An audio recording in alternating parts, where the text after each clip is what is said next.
스누피의 한국여행, 세계여행. 오늘은 우주선을 우주로 쏘아 올리는 케네디 우주센터와 로큰롤의 황제 엘비스 프레슬리가 생을 마칠 때까지 살았던 미국 테네시주 멤피스에 있는 그의 저택 그레이스랜드를 방문해 보도록 하겠습니다.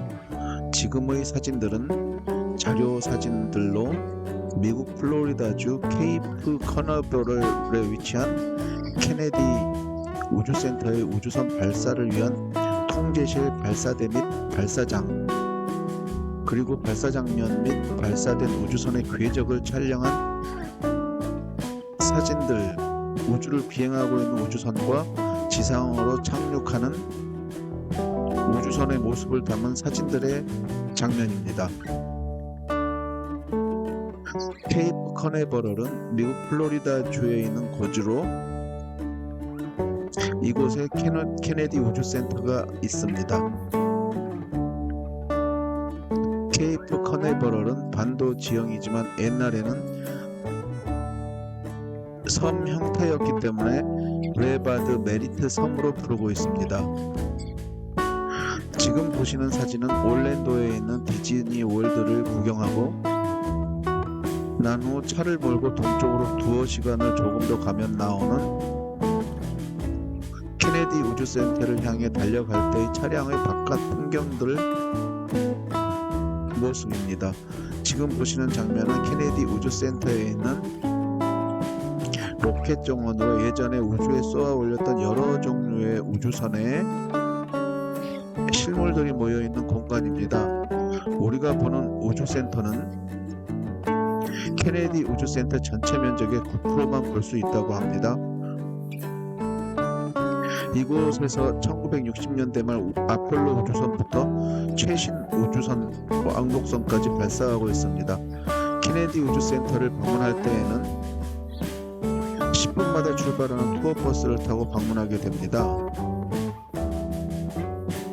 케네디 우주센터가 있는 케이프 커네버럴의 인구는 1만 명이 채 되지 않는다고 합니다.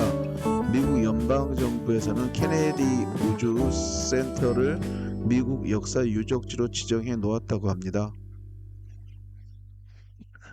지금의 케네디 우주센터와 주변의 우주 군사기지는 미 합중국 우주국과 나사에서 공동으로 사용 중이라고 합니다. 최근 스페이스X나 블루 오리진 등의 민간 우주선도 이곳에서 발사하고 있다고 합니다. 브레바드 메리트 섬의 좌측 지형에는 케네디 우주센터가 있고 우측 지형에는 미 합중국 우주군에서 사용하는 우주군 기지 시설이 있습니다. 지금 보시는 사진들은 투어 과정에서 관람하는 나사의 우주선 발사 장면과 아울러 우주선 내부 및 내부 생활, 우주왕복선의 우주 비행 장면 등을 영상으로 보여주고 있는 사진들입니다. 지금 보시는 장면은 국제우주정거장의 모습입니다. 케네디 우주센터 플로리다 동쪽 끝단 외진 곳에 자리를 잡고 있는 이유는 적도와 가까워서 우주선을 발사했을 때 연료 사용을 최소한으로 할 수 있고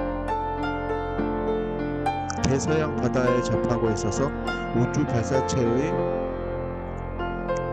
추락사고 발생 시의 피해를 최소화할 수 있다는 이점이 있기 때문이라고 합니다. 지금 보시는 사진은 발사체 조립동으로 높이 160m, 가로 158m, 세로 218m 규모의 건물로 단일 건물로는 세계에서 제일 규모가 큰 건물이라고 합니다. 이 사진은 발사체를 운반하는 장비로 시속 1.6km의 속도로 발사체 조립 빌딩에서 5에서 6km 떨어진 발사대로 이동하는데 5에서 6시간 정도 소요된다고 합니다. 지금 보시는 주황 색깔의 발사체 모형은 우주왕복선 아틀란티스호의 모형이라고 합니다. 케이프 커네버럴은 마이애미와 잭슨빌의 중간 지점에 위치하고 있습니다. 케이프 커네버럴 부지 안에는 다양한 종류의 야생동물 보호구역이 있는데, 예를 들면 모스키토 라군 국립야생동물보호지역, 커네버럴 국립해안 등을 예로 들 수 있다고 합니다. 케이프 커네버럴 지대는 미국의 어떤 것보다도 오락이 많이 떨어지는 곳이라서 이것을 방문하는 사람들은 주의를 해야 한다고 합니다. 케네디 우주센터에 있는 발사대에서는 미국에서 제일 중요한 유인 우주 비행의 역사적 장소로, 예를 들면 아폴로 우주선, 스카이랩, 스페이스 셔틀, 아폴로, 소유주 시험 프로젝트 등의 추진이 시행되었던 곳이라고 합니다. 1986년 1월 28일에 이곳 발사대에서 처음으로 발사되었던 우주왕복선 챌린저호가 폭발로 인해서 실패한 경험도 있다고 합니다. 케네디 우주센터 발사대에서 우리나라 KT 통신위성, 무궁화위성 어느 2호를 성공적으로 발사시킨 적도 있습니다. 우주선 발사대는 외관으로 보면 단순한 것 같지만, 이 발사대에는 최첨단의 공학 기술이 적용된다고 합니다. 왜냐하면 우주 발사대는 엄청난 무게의 우주선 무게로 우선 버텨야 하고, 이 우주선을 수직으로 세운 채 보호할 수 있어야 하며, 우주선의 단결 발사체 연료를 착오 없이 잘 공급해 주어야 할 뿐만 아니라, 발사기 전에 발사체의 오후 점검을 차질 없이 진행해야 하며, 우주선 발사 시에 나오는 많은 양의 화염과 소음 등을 효율적으로 흡수할 수 있는 기능을 갖추어야 한다고 합니다. 발사대 주변에는 둥근 모양의 액화수소가스 저장 시설이 있는데, 이 액체 수소를 발사체에 주입한 후 산소와 접촉시킬 경우 급속한 연소가 발생하는데, 이때 산화로 인해서 발생하는 온도가 3500도까지 올라간다고 합니다. 지금 보시는 사진은 우주왕복선 익스플로러호의 모습과 우주선 비행 캡슐 등의 장면이 나옵니다. 이상으로 케네디 우주센터에 대한 설명을 마치고, 다음은 로큰롤의 제왕 엘비스 프레슬리가 마지막까지 살았던 집을 지금은 그를 기념하는 박물관으로 운영 중인 그레이슬랜드를 소개해드리겠습니다. 우리는 플로리다 끝단에 위치한 키웨스트를 거쳐 세인트 오거스틴을 갔다가 장시간 차를 운전하여 미국 테네시주 멤피스에 있는 엘비스 프레슬리의 집이 있는 그레이슬랜드에 도착하였습니다.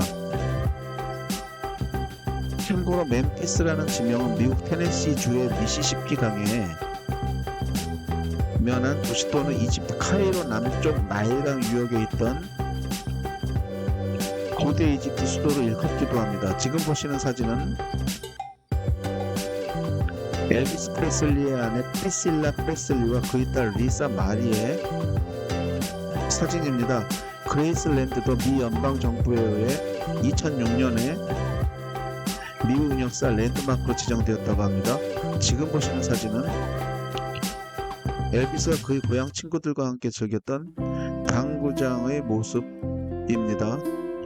사이먼 앤 가펑클이라는 듀오 중에 한 명인 폴 사이먼이 이곳 그레이슬랜드를 노래한 적도 있습니다. 지금 보시는 사진은 엘비스의 팬들이 엘비스에게 보낸 그 팬들이 그린 그림을 보관하고 있는 곳입니다.